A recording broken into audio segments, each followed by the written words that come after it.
Resident Evil 4 is considered to be one of the best games ever made, and certainly one of the most influential. It single-handedly pulled the Resi series from a rut it was stuck in and rebooted it for a whole new generation by jumping it to a new location, swapping out the combat mechanics and switching enemies. While some fans lament the overall era these changes ushered in, there's no denying that for this one entry anyway, they totally worked. Of course, because nothing is sacred, it looks as though Capcom is planning to remake Resident Evil 4 in the near future. While that's not totally unexpected, considering the recent success the company has seen with the remakes of 2 and 3, the key difference is those games were remade in the mold of Resi 4's mechanical foundations, which provided something new, a radical change this remake won't benefit from. However, if this release has to happen and the publisher wants to tinker with the sequel and update it for modern audiences, it doesn't have to be a totally bad idea. Nothing is perfect, and as hard as it might be to admit, neither is Resident Evil 4. Dare I say it, there might even be a few areas Capcom can improve upon once the remake rolls around. I am Kirsten from WhatCulture, and this is how Capcom should remake Resident Evil 4. The amazing introduction needs to stay. Before we jump into the major changes and alterations Capcom should consider, I want to make one thing clear. Resident Evil 4 might not be perfect, but its opening is. That initial crawl from the opening cinematic reintroducing Leon S. Kennedy right up to the assault in the first town is the survival horror genre firing on cylinders. Though it arguably has more action during this introductory set piece than the previous Resident Evils had across their entire run, it's never betrayed its horror roots, ramping up the intensity from 2 Las Plagas infected to a whole town without you even noticing. As a piece of scene setting and an example of intent, it continues to wow 15 years on. This playing out beat for beat with the advancements in graphical technology courtesy of the stunning RE engine would be the perfect way to open the game. After all, if it ain't broke,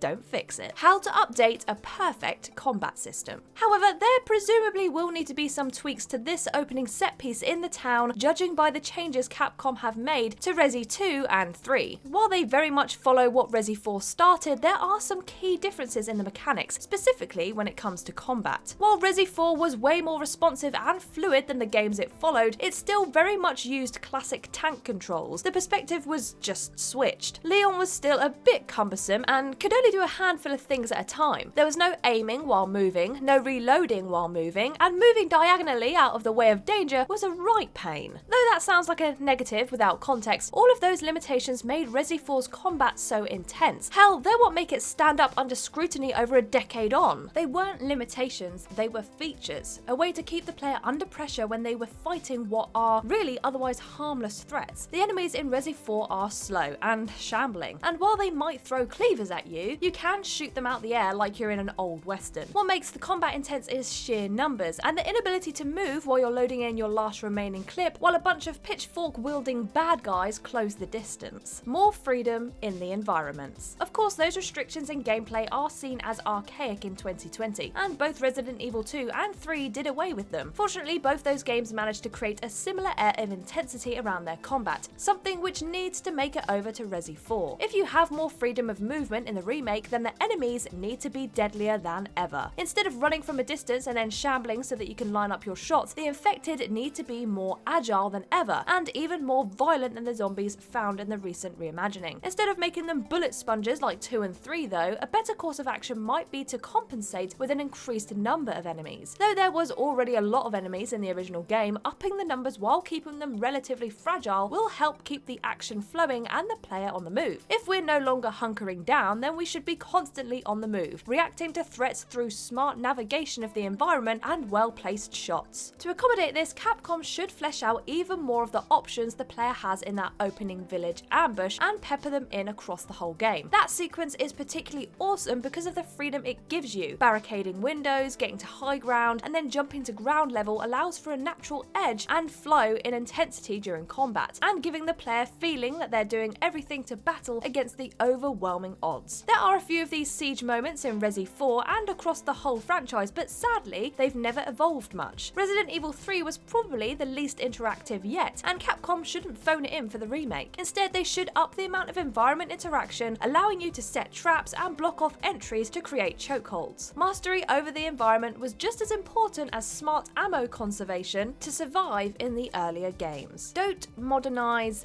everything. Speaking of interactive moments, great segue, I know, get rid of the quick time events. Bin them out the window.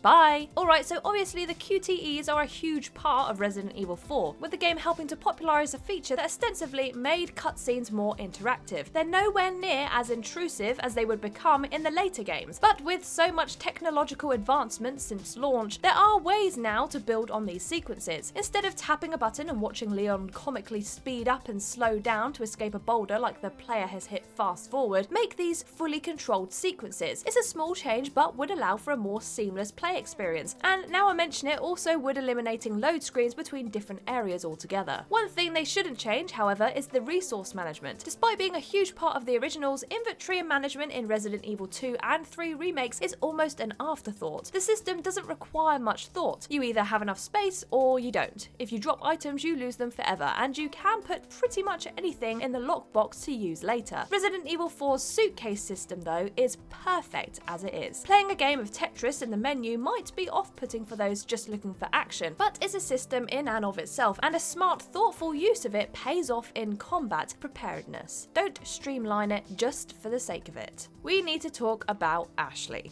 Part 1. There's no point skirting around it anymore. Let's go to the one complaint even die-hard fans have about Resident Evil 4, and the element Capcom are almost nailed on to change for the remake. Ashley. Though it was commendable and a smart move on paper to give Leon someone to protect as you become more comfortable in combat, and switching player characters is an iconic RE move, Ashley was so bloody annoying. How rude! It's like kicking a dead horse now, but her cries of "Leon, help!" and an incessant desire to run into the arms of enemies wanting to bite her head off make her the bane of players' lives. She wouldn't even need changing too much as an NPC. Get rid of the annoying cries, make her at least capable of a little self-defense, and don't make her feel like a hindrance. For example, in the section where you have to protect her with a rifle, have her do something other than shrivel up into a little ball. Ally NPCs like Ellie from The Last of Us have proven how far we've come when designing escort missions, and some of those innovations could be used to address Resi 4's biggest problem. I'm not saying Ashley needs to transform into a Jill Valentine badass, but a little self-preservation would go a long way. We need to talk about Ashley Part 2. Likewise, her playable sections are totally missed opportunities as well. Originally, you'd swap to Ashley, solve a few puzzles, maybe get beheaded by a suit of armor, and then return playing as Leon, and, you know, actually enjoy playing the game. Though most people would rather these be eliminated entirely, they should be expanded upon in the remake. It could be a rather interesting change of pace. After so many hours getting used to mowing down infected, to suddenly become underpowered and unable to fight back. The original had the same idea, only it became tedious and frustrating because there was no real threat. As a result, this would be the perfect time to re-implement the Hook Man. If you don't know, this enemy was an idea heavily featured in a scrapped version of Resident Evil 4, a ghostly apparition that would haunt Leon around a gothic castle during key sequences. Adding him in as a very real threat would up the stakes of these sections, as well as acting as a nice nod to the game's history. It wouldn't even be like he'd be that out of place either. Like I mentioned, this section already had deadly suits of armor, so a ghostly man with a hook for a hand is par of the course. Resident Evil 4 is wacky as hell regardless. Just picture it. Players are preparing themselves to go through the boring Ashley missions they hated in the original, only to lose their minds when this cherished piece of Resident Evil myth pops up to terrorize you. Resident Evil loves persistent enemies, and the Hook Man could be a way to put one in Resident Evil 4 that doesn't feel gimmicky. Ada Wong's Separate Ways. On the topic of swapping characters, Capcom could include playable Ada sections in the remake. The Separate Ways minigame featured in every post-GameCube release gave the character a handful of missions that intersected with the main story, and the developer might be inclined to reinvent these to better align with the core experience, adding something unexpected for returning fans. Resi 4 doesn't need these extra missions, and some may need to be shaken up considerably, considered there's a lot of retreading beats from the OG version, but the cutscenes with Wesker do admittedly do a great deal to connect what's otherwise a very different RE game back to the original story. With the fanbase already established, there's no reason why these sequences players shouldn't be included as part of the main experience. Final round. Before wrapping up, there are a few minor things that Capcom could shake up. Think of this as a quick fire round, if you will. First, the graveyard you go through a few times there needs to have a surprise zombie in them, okay? Just have him rising from the earth, make it happen. Second, something has to be done about the caves. You go through so many of these during Resi 4 and they're all so bland and grey. Either make them more interesting or swap them out for something else entirely. Third, the regenerators need to be scary. They were terrifying in the original, but after so many appearances since, they've lost a bit of their luster. Make them a surprise to be feared. Finally, and speaking of surprises, change the placement of the chainsaw guy in the opening. Don't let him be something returning players can anticipate. Subverting when he pops up could lead to a killer scare. In a lot of ways, Capcom could easily get away with taking Resident Evil 4 as it is and filtering it through the RE engine, leaving everything intact and still have a smash hit on their hands. That said, if they are going to insist on tweaking things, these points wouldn't be a bad place to start. Just please, please, please give us the Code Veronica remake we all really want afterwards, okay? And that's our video for today. How would you remake Resident Evil 4? Let us know in the comments below. If you like this video, give it a thumbs up, and if you haven't already, click that subscribe button. But for now, I have been Kirsten Ria, and I will see you in the next video.